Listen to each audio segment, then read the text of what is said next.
Bienvenue dans le monde spirituel. Bonjour les amis, je suis heureux de vous retrouver pour ce 10e épisode dans la série Le Monde Spirituel et aujourd'hui on va continuer notre étude sur le royaume du diable. Lors du dernier podcast, nous avons parlé de qui est le diable au travers de son origine et de ses différents noms. Aujourd'hui, je vous propose que l'on parle de sa chute. Nous allons donc reprendre des versets que nous avons déjà vus précédemment, mais on va les approfondir un tout petit peu. Et on va commencer avec le verset que l'on trouve dans Ézéchiel chapitre 28, les versets 14 et 15. Et il est écrit: Tu étais un chérubin protecteur aux ailes déployées. Je t'avais placé et tu étais sur la sainte montagne de Dieu. Tu marchais au milieu des pierres étincelantes. Tu as été intègre dans toutes tes voies, depuis le jour où tu fus créé, jusqu'à celui où l'iniquité a été trouvée chez toi. Alors, encore une fois, on voit que le diable était un chérubin protecteur et que Dieu l'avait placé sur sa sainte montagne. Il marchait au milieu des pierres étincelantes. Et il est dit aussi que il a été intègre, c'est-à-dire qu'il est resté juste jusqu'au moment où l'iniquité a été trouvée chez lui. Alors, qu'est-ce que c'est que cette iniquité ? Et on va trouver cela dans Ésaïe chapitre 14, des versets 12 à 15. On a déjà parlé de ce verset, mais on va le reciter encore une fois. « Te voilà tombé du ciel astre brillant, fils de l'aurore. Tu es abattu à terre, toi, le vainqueur des nations. Tu disais en ton cœur, je monterai au ciel, j'élèverai mon trône au-dessus des étoiles de Dieu. Je m'assiérai sur la montagne de l'assemblée, à l'extrémité du septentrion.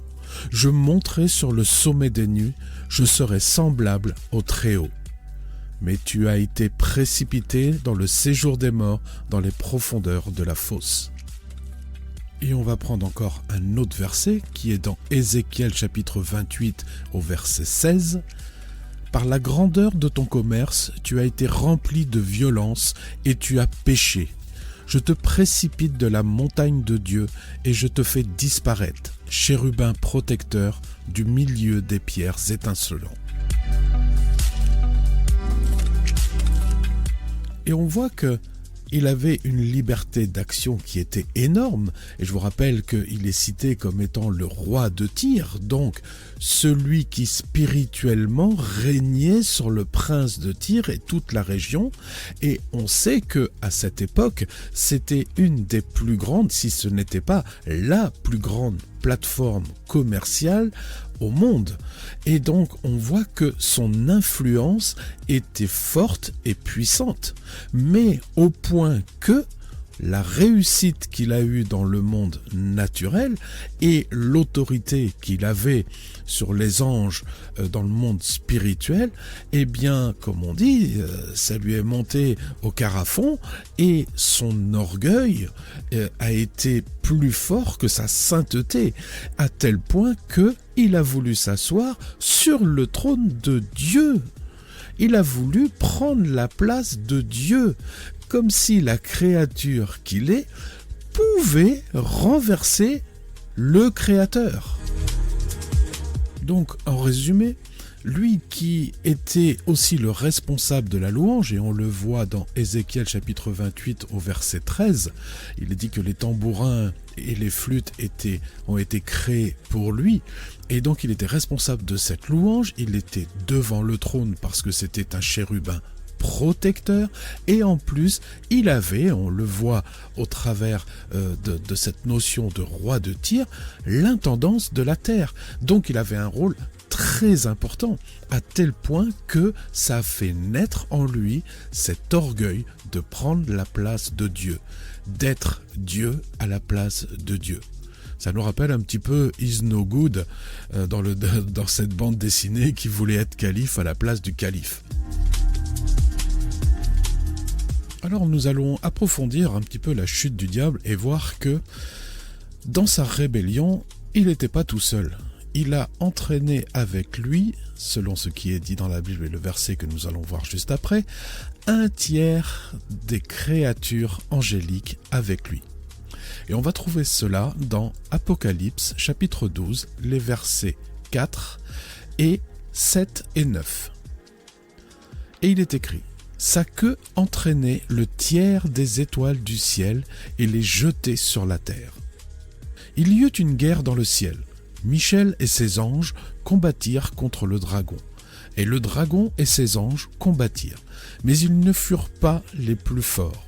Et leur place ne fut plus trouvée dans le ciel. Et il fut précipité le grand dragon, le serpent ancien, appelé le diable et Satan, celui qui séduit toute la terre.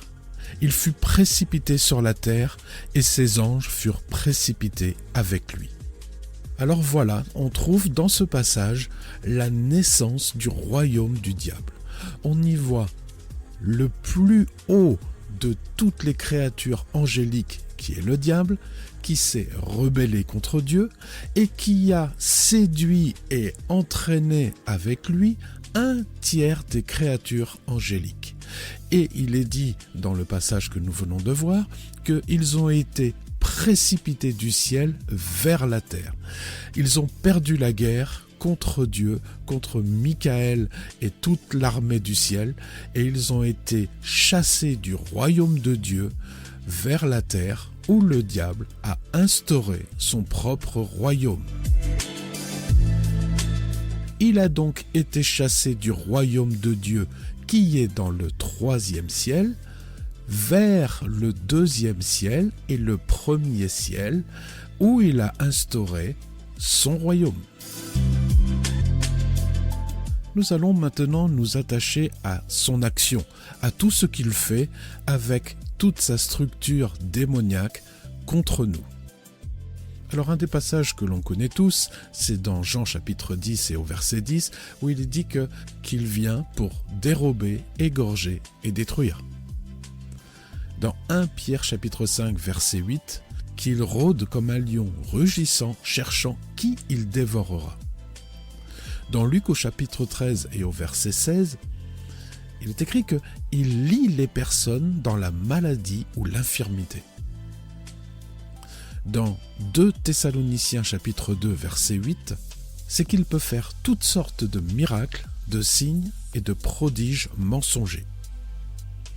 Dans Éphésiens chapitre 4 et verset 27, c'est qu'il peut avoir en nous un accès au travers de la colère. Dans 1 Timothée chapitre 3 verset 6, c'est qu'il nous fait tomber sous le jugement et qu'il nous lie dans ses pièges. Dans Apocalypse chapitre 2 verset 10, c'est qu'il jette les personnes en prison. Alors certes, ça n'est pas une prison physique, mais c'est une prison mentale, psychologique, spirituelle. Dans 1 Thessaloniciens chapitre 2 verset 18, est écrit qu'il l'empêche d'agir. Dans 2 Corinthiens chapitre 4 et verset 3, qu'il peut aveugler l'intelligence des personnes. Dans Jean chapitre 8 et au verset 44, il est dit qu'il est le père du mensonge, qu'il était meurtrier dès le commencement. Dans 2 Corinthiens chapitre 11 verset 15, qu'il peut se déguiser en ange de lumière. Dans 2 Timothée chapitre 2 verset 26, qu'il cherche à nous soumettre à sa volonté. Dans Matthieu chapitre 13 et verset 39, c'est qu'il vient semer son ivraie au milieu des bonnes semences. Dans Job chapitre 1 et 2, il vient pour accuser les saints, infliger des maladies. Et dans Matthieu chapitre 4 et verset 6, il va tordre les Écritures. Donc vous voyez les amis, quand on dit que le diable n'a plus d'action sur nous ou ne peut plus nous toucher, au travers de tout ce qu'on vient de voir là, eh bien nous devons nous méfier quand même. Nous ne devons pas être trop légers devant lui parce que ça nous donne une position un peu hautaine, un peu sûre de nous. Et ça, c'est un piège, les amis, c'est un piège. Ne tombons pas dans la facilité, dans l'orgueil de la connaissance. Alors pour terminer ce podcast, j'aimerais finir sur une note un petit peu plus légère et vous décrire un petit peu un chérubin, ce qu'est un chérubin. Dans la pensée générale, on voit les chérubins comme des petits angelots un peu potelés avec les petites ailes là, et c'est là où on voit même celui avec l'arc là, Eros là avec son petit arc et ses petites flèches qui va venir toucher les personnes pour qu'ils tombent amoureux. Ça, mes amis, ça c'est du cinéma, ça n'existe pas. Les chérubins, vous avez une description dans Ézéchiel chapitre 1er, ce sont des êtres majestueux qui ont 4 faces, une face d'homme, une face de lion, une face de taureau et une face d'aigle. Ils ont 4 bras, ils ont 2 paires d'ailes, ils ont des jambes en forme de veau avec des sabots aux pieds, et je vais mettre sur le site internet une image que j'ai trouvée aussi sur internet afin que vous puissiez voir ou avoir une idée de ce que pourrait être un chérubin. Et vous pourrez vous rendre compte pourquoi aussi dans la pensée générale, eh bien on peut représenter le diable avec des cornes, mais aussi avec des sabots et des jambes en forme de pattes d'animal. Voilà les amis, c'est la fin de ce podcast. Nous nous retrouvons la prochaine fois où on va approfondir encore ce royaume du diable et on va surtout parler de la victoire de Jésus-Christ sur le diable et des 5 jugements du diable. Je vous embrasse tendrement dans l'amour de notre Seigneur Jésus-Christ et avec tout mon amour, je vous dis à bientôt.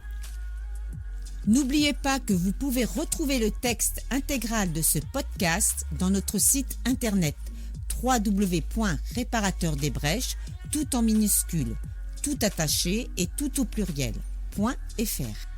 Vous pouvez nous adresser vos questions à réparateurdesbrèches, tout en minuscules, tout attaché et tout au pluriel, @gmail.com.